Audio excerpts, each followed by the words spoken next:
Hey everyone, friends and family, comrades, fellow fellow veterans um, that is on my Facebook. Um, uh, Welcome back to the Purple Level. This is part six, or episode six. Um, so the topic of today um, is a sensitive one to me. Uh, so I want to bring up this conversation because I had a conversation with a guy while I was at the gym today, and it was a simple conversation about how you're doing. You know, when people, you know, greet you, they say that pretty, readily. How you doing? And you say I'm doing okay, or I'm all right, or I'm fine. But are you in that moment? And does the person who asking you that question really care? You know, as for me, I prefer you to just keep fucking walking. Excuse my language. If you don't, care to, know the truth about what's going on with me, then, just don't ask the question. Just keep walking by, or don't ask. You know, that's what I would prefer. But the reason I bring that up is how are you doing is because a lot of people be going through things and they're afraid to share it. Um, and and that all ties into whether they're going through hard times or you know their personal self. And what I'm getting at is their mental health. So that is the real question of the day is how's your mental health today? Because you might not know. I've been diagnosed with a mental health issue from my time in service. And a lot of my comrades who may see this have also been, diagnosed with PTSD or, you always hear about a veteran being crazy or, has a screw loose, as some people like to say. But everybody from time to time go through some type of depression or anxiety, but you don't call them crazy. You know, we are exposed to, or at least I have been, for all of my adult life, from the time I was 17 to um, things that the average person probably couldn't handle. Starting off in the Marine Corps, that's all they taught me was to how to kill somebody, how to manipulate somebody, how to survive when somebody's trying to kill me. But that's all I've learned. For them, that 30 years is all I've learned. Besides the technical skills or other things that they taught, but the basis of our training was always how to kill somebody in order to protect this country that we love so much. So that's the truth of the matter. Yeah, we all have different MOSs, as they call them, or jobs in the military, but everybody's a soldier, everybody's a Marine. So during wartime, that's your job, is to protect this country by completing a mission, normally involving killing somebody in wartime or assisting somebody in killing somebody. But you have a role when you're in the service into taking somebody out. Whether you believe it or not, whether you was a cook or you was a supply guy, you still played a role in the demise of somebody. Through your training or whatever. You prepared somebody to go do it or you did it yourself. So if you did not know, now you know.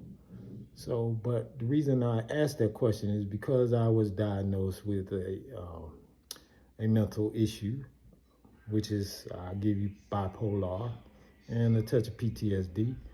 Um, you know, I get looked at a certain way, you know, like, there's a stigma that comes along with when you tell somebody you were seeing a therapist or a psychiatrist or, anything of that nature, you taking medicine, which I hate to take. And that's what I get into a lot of arguments with my wife about, is taking that medicine because, I hate taking medicine. I'm just gonna be honest with you. They give us a pill that they say is gonna help one ailment, and it end up affecting another part of you.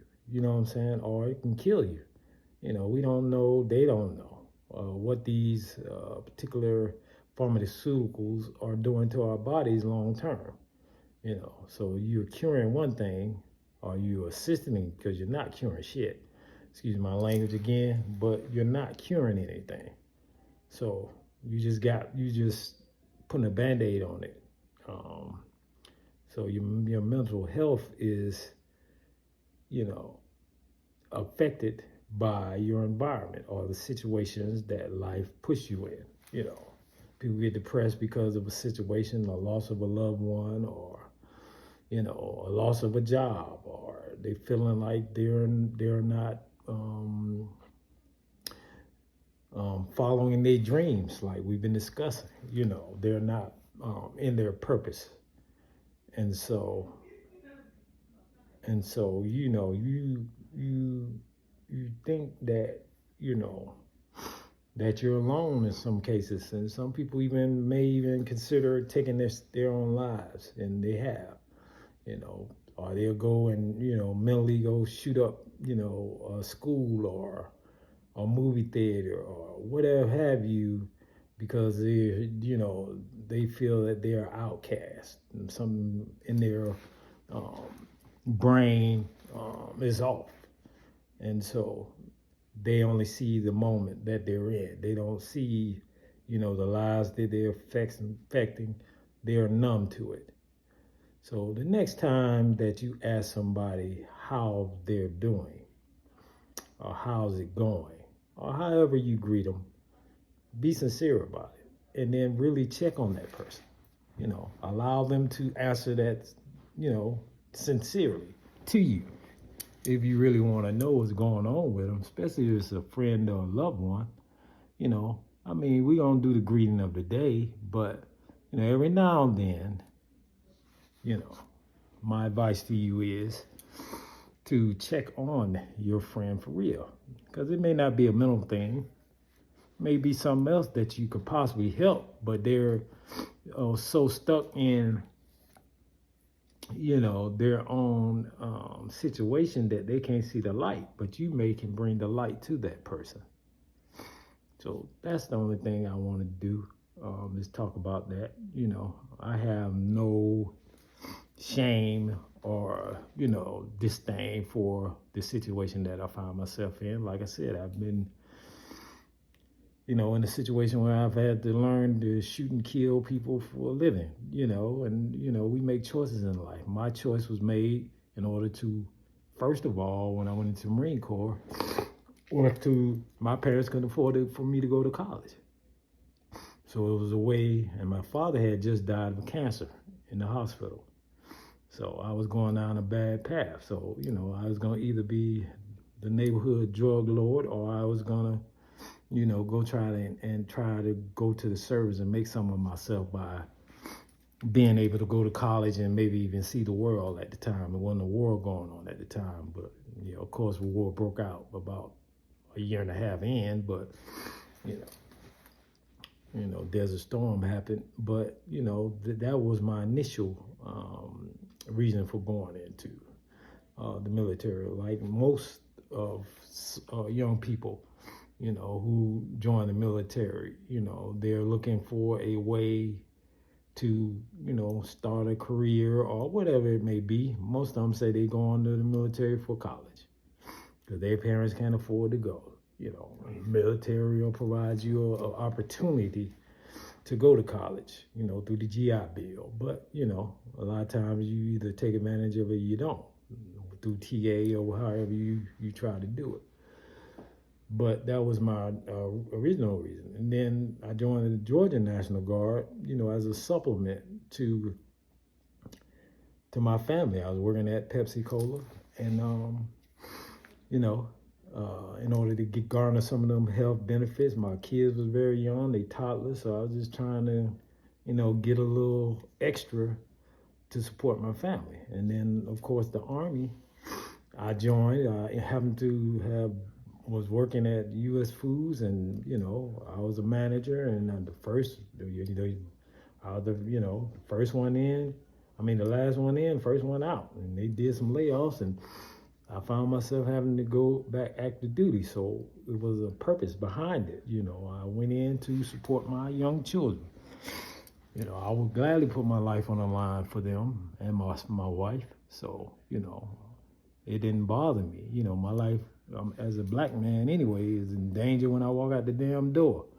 I was shot at when I was a teenager, So as I stated before on an earlier video. So, PTSD to the African American community is second nature, but we don't talk about it. We don't talk about mental health. We don't talk about it. We'll go to our pastor in church or the deacon or, somebody who's an elder in the family to discuss our mental states, or the problems that we're dealing with. But, these people normally, a pastor has some, counseling background, but not really that intense like a psychologist or, would have. So, but we have to rely on, what we have. And, then it's a stigma. So nobody wants to go to a counselor or a psychiatrist, or they don't want nobody to know. I mean, nowadays, people are speaking out on it, but we still have, veterans out in the street who are living homeless, who are dealing with mental issues, and we'll walk right by them, but they got tent cities. I live in Atlanta, and they got tent cities right under the damn expressway, and the majority of them are veterans, and these are people who, if they knew about it, the VA would give them a pension because they make under $40,000 a year, and they would find them a home. But they don't know, or nobody's helping them to know. The ones who do know aren't helping the ones who don't. So, but that's my soapbox, But I just wanted to say that sincerely and ask that question to you. How are you doing? Mentally, physically, emotionally, And when you ask somebody that question on how they doing, be sincere about it. This is Wesley Reed Sr. signing out.